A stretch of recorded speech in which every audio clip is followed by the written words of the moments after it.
¿Qué es el arte griego?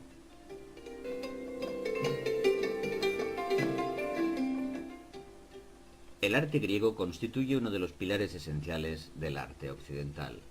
Su aportación a la historia del arte es decisiva en el devenir de todo el arte posterior, especialmente su concepto de la belleza, basado en tres ideas fundamentales: el sentido de la proporción y la armonía, el concepto de equilibrio, orden y simetría compositiva, y el concepto de perfección técnica. La aportación del arte en todos los templos de un mismo sistema decorativo y constructivo. A lo largo de la historia de Grecia se desarrollaron tres órdenes principales: dórico, jónico y corintio. El primero es el más antiguo, y sus formas peculiares en los fustes de las columnas y los entablamentos derivan de la construcción de unos primeros templos en madera.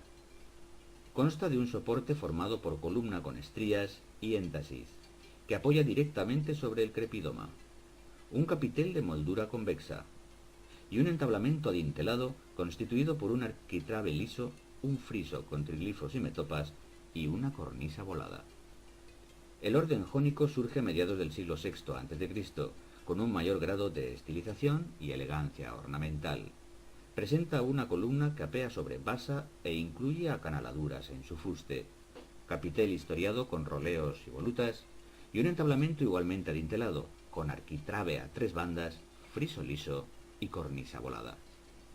El orden corintio es más tardío, ya del siglo IV a.C., y será más habitual en el periodo helenístico, así como en el arte romano. El orden corintio es idéntico al jónico, variando su capitel, que presenta un trabajo preciosista en el que se reproducen caulículos y hojas de acanto. En todos los casos el techo del templo se construye a dos aguas, lo que deja un espacio triangular sobre el entablamento que se denomina frontón. Ejemplos principales de la arquitectura griega los encontramos en el amplio marco de las polis griegas y las colonias de la Magna Grecia. Destacan, no obstante, y por encima de todo, los edificios de la Acrópolis de Atenas, y en especial su templo principal, el Partenón. Durante el periodo helenístico, la arquitectura griega se verá influenciada por la grandilocuencia de las construcciones orientales, dando lugar a un híbrido que mantiene los elementos formales de la arquitectura clásica, pero ahora con un mayor grado de monumentalidad. Así ocurre con edificios tan característicos como el mausoleo de Halicarnaso, el altar de Zeus en Pérgamo o el teatro de Epidauro. En cuanto a la escultura, alcanza en Grecia una extraordinaria importancia. Es un elemento primordial en su decoración arquitectónica y resulta un modelo ideal para desarrollar todos los principios conocidos del concepto de belleza clásico. El arte griego es un arte de la belleza, entendida esta como proporción, orden y equilibrio, y que además toma como referencia de su estética y de su medida el concepto de hombre perfecto, entendido este en su doble faceta física y espiritual. Este concepto de belleza ideal se basa en una composición equilibrada que se resuelve en la utilización del contraposto, una proporcionalidad matemática basada en un canon de proporcionalidad que se fija entre 7 y 9 veces el tamaño de la cabeza, y una expresión idealizada que da lugar a lo que se ha dado en llamar el etos clásico. A lo largo de la historia, este concepto escultórico del arte griego ha ido evolucionando. La primera fase es la etapa arcaica, cuyas figuras más características son los curos y las cores, imágenes votivas definidas por su forma de bloque, su rigidez, su frontalidad y la ausencia de movimiento. A partir del siglo V a.C. se inicia el período clásico, que no obstante también tiene sus fases. La primera corresponde al arte severo, caracterizado porque la escultura se va liberando de la rigidez del período arcaico, desarrollándose ya una serie de pautas en el concepto del movimiento y la composición que sientan las bases de lo que será la escultura griega del pleno clasicismo. El período clásico coincide con el apogeo de Atenas a mediados del siglo V a.C.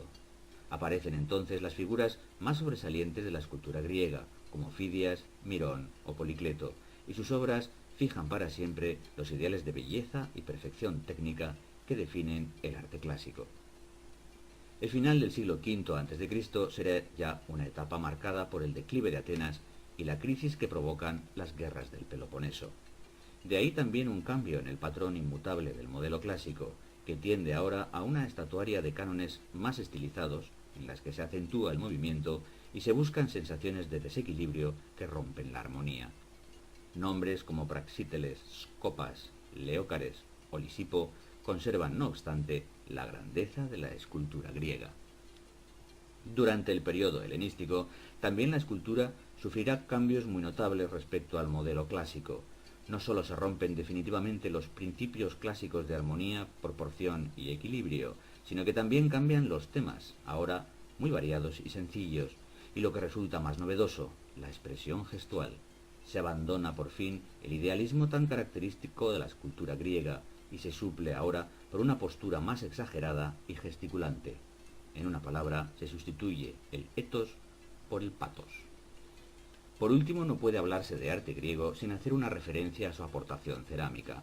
Su calidad y belleza son equivalentes a las de las otras artes estudiadas, además de ser las manifestaciones artísticas conservadas más antiguas del arte griego. Las primeras obras de cerámica son las denominadas del período geométrico, correspondiente a la etapa de los siglos oscuros, siglos XI al IX a.C., del que carecemos de información en las demás artes. Su difusión coincide con la expansión de la Hélade y se caracteriza por su decoración geométrica, principalmente de grecas. Más adelante, a partir del siglo VIII a.C., se desarrolla una nueva tipología cerámica, la denominada de figuras negras, en las que se advierte una mayor utilización de elementos decorativos y sobre todo la aparición de la figura humana, silueteada en negro sobre fondos ocres. En el siglo VI a.C. se produce una última etapa en el desarrollo de la cerámica, la denominada de figuras rojas, cuya técnica es la inversa a la anterior, ya que sobre el fondo negro destacan las figuras coloreadas en el tono rojizo del barro. También adquiere una mayor delicadeza en los detalles y más complejidad en la distribución y composición de figuras y motivos.